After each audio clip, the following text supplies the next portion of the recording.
Assalamualaikum warahmatullahi wabarakatuh. Perkenalkan, saya Aisyah Miftahul Jannah dengan NIM 24042157 dari jurusan Ilmu Administrasi Negara, Fakultas Ilmu Sosial, Universitas Negeri Padang. Di sini saya akan mempresentasikan mata kuliah Sistem Hukum Indonesia dengan materi antropologi hukum, budaya hukum, dan sosiologi hukum. Yang pertama yaitu latar belakang. Hukum sebagai sistem aturan yang mengatur kehidupan bermasyarakat selalu dipengaruhi oleh berbagai aspek sosial, budaya, dan kultural. Dalam kajian ilmu hukum, terdapat beberapa pendekatan yang memandang hukum tidak hanya sebagai norma yang terlepas dari realitas sosial, tetapi juga sebagai norma yang terkait erat dengan nilai-nilai budaya dan struktur sosial masyarakat. 3 disiplin ilmu yang penting dalam memahami hubungan antara hukum dan masyarakat adalah antropologi hukum, sosiologi hukum, dan budaya hukum. Yang pertama yaitu antropologi hukum. Antropologi hukum adalah kajian antropologis terhadap makna sosial dari dan pentingnya hukum dengan menelaah bagaimana hukum dibuat, termasuk bagaimana konteks sosial pembuatan hukum tersebut, bagaimana hukum mempertahankan dan mengubah institusi sosial lainnya, dan juga bagaimana hukum membangun perilaku sosial. Namun, seiring perkembangan zaman dan tatanan politik dunia pasca Perang Dingin, cakupan kajian antropologi hukum meluas, diantaranya membahas keterkaitan antara konflik sosial dengan kesenjangan ekonomi dan batasan-batasan hukum dalam melakukan rekayasa sosial. Antropologi hukum kini turut mengkaji hubungan antara politik dan hukum yang juga berubah dalam konteks pasca Perang Dingin tersebut.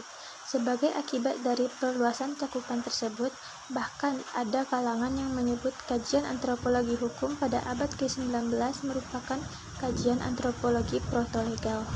Antropologi hukum mengamati kekhasan bentuk hukum dalam konteks sejarah dan budaya yang berbeda. Ini mencakup studi tentang hukum adat, norma sosial, dan bagaimana hukum berperan dalam pengendalian sosial. Selanjutnya yaitu tujuan antropologi hukum. Tujuan dari antropologi hukum adalah menjelaskan bagaimana hukum berfungsi sebagai alat pengendalian sosial, menganalisis interaksi antara hukum, budaya, dan struktur sosial, mengidentifikasi mekanisme pengaturan yang ada di dalam masyarakat tradisional maupun modern.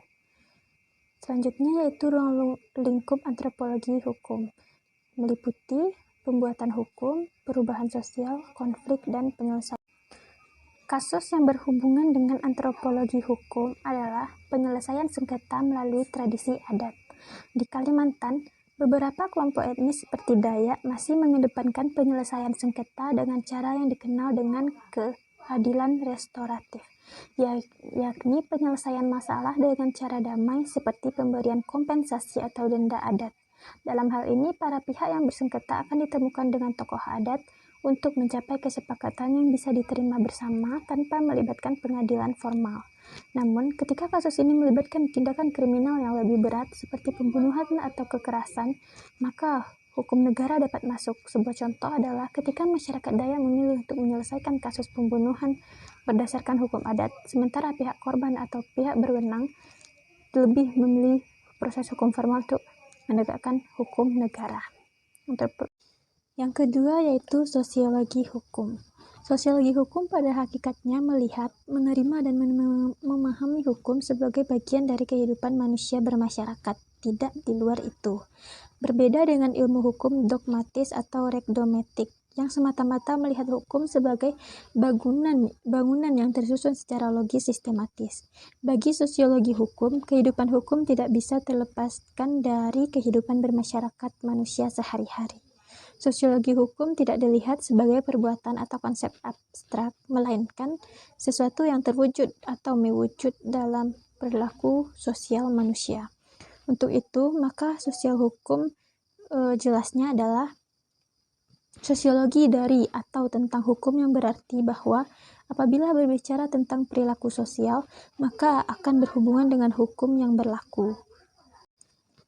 Lanjut yaitu sosiologi hukum menurut beberapa ahli. Yang pertama yaitu George Garvich.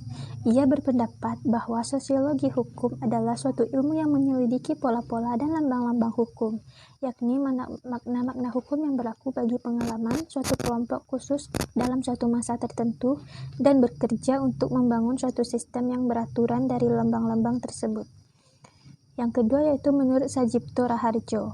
Sosiologi hukum adalah pengetahuan hukum terhadap pola perilaku masyarakat dalam konteks sosial.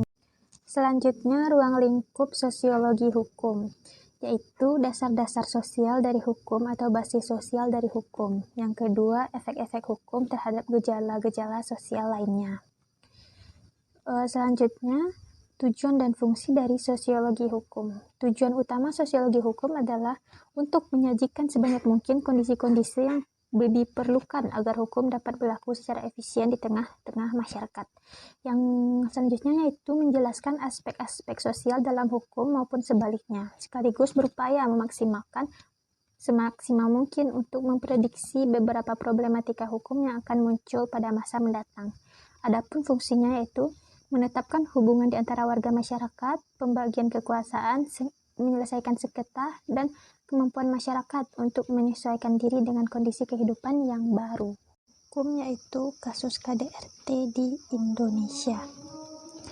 Selanjutnya yaitu budaya hukum. Budaya hukum adalah keseluruhan sikap masyarakat dan sistem nilai yang ada pada masyarakat yang akan menentukan bagaimana seharusnya hukum itu berlaku dalam masyarakat yang bersangkutan. Hubungan hukum dengan budaya. Keberadaan hukum tidak bisa dilepaskan dari konteksnya yang lebih luas yang meliputi berbagai lingkup kehidupan seperti budaya dan sosial. Hukum suatu bangsa senantiasa tercangkul ke dalam papan sosial, budaya, politik, dan ekonomi. Menurut Kunjaniningrat, hubungan hukum dan kebudayaan tergambar dalam sistem tata kelakuan manusia yang berupa norma-norma hukum, aturan-aturan khusus, dan semua berpedoman kepada sistem nilai budaya masyarakat. Contoh kasus yang berhubungan dengan budaya hukum yaitu kasus perselingkuhan di Poso, di mana sanksi adat menghapuskan penuntutan pidana. Dalam kasus ini, Amu Toyongude terlibat dalam hubungannya dengan Entanto, istri dari rekannya. Masyarakat setempat menerapkan hukum adat yang mengedepankan penyelesaian melalui norma sosial, sehingga tindakan perselingkuhan tersebut tidak diproses secara hukum formal. Hukum yaitu kasus KDRT di Indonesia. Selanjutnya yaitu budaya hukum. Budaya hukum adalah keseluruhan sikap masyarakat dan sistem nilai yang ada pada masyarakat yang akan menentukan bagaimana seharusnya hukum itu berlaku dalam masyarakat yang bersangkutan. Hubungan hukum dengan budaya. Keberadaan hukum tidak bisa dilepaskan dari konteksnya yang lebih luas yang meliputi berbagai lingkup kehidupan seperti budaya dan sosial. Hukum suatu bangsa senantiasa tercangkul ke dalam papan sosial, budaya, politik, dan ekonomi. Menurut Kunjaniningrat, hubungan hukum dan kebudayaan tergambar dalam sistem tata kelakuan manusia yang berupa norma-norma hukum, aturan-aturan khusus, dan semua berpedoman kepada sistem nilai budaya masyarakat. Contoh kasus yang berhubungan dengan budaya hukum yaitu kasus perselingkuhan di Poso, di mana sanksi adat menghapuskan penuntutan pidana. Dalam kasus ini, Amu Toyongude terlibat dalam hubungannya dengan Entanto, istri dari rekannya. Masyarakat setempat menerapkan hukum adat yang mengedepankan penyelesaian melalui norma sosial, sehingga tindakan perselingkuhan tersebut tidak diproses secara hukum formal. Jadi, kesimpulan dari presentasi saya hari ini adalah ketiga disiplin ini memberikan wawasan yang komprehensif tentang bagaimana hukum berfungsi dalam masyarakat. Hukum tidak hanya dipengaruhi oleh aturan formal yang ditetapkan oleh negara, tetapi juga oleh budaya, nilai sosial, dan struktur sosial yang ada dalam masyarakat. Antropologi hukum menekankan pentingnya konteks budaya dalam pemahaman hukum. Sedangkan sosiologi hukum mengkaji dampak hukum pada struktur sosial. Sementara budaya hukum menunjukkan bagaimana masyarakat memandang dan berinteraksi dengan hukum. Ketiganya saling melengkapi dalam memahami kompleksitas hukum sebagai fenomena sosial yang tidak terpisahkan dari kondisi sosial budaya masyarakat. Sekian presentasi kita hari ini. Saya mohon maaf jika kekurangan. Assalamualaikum warahmatullahi wabarakatuh.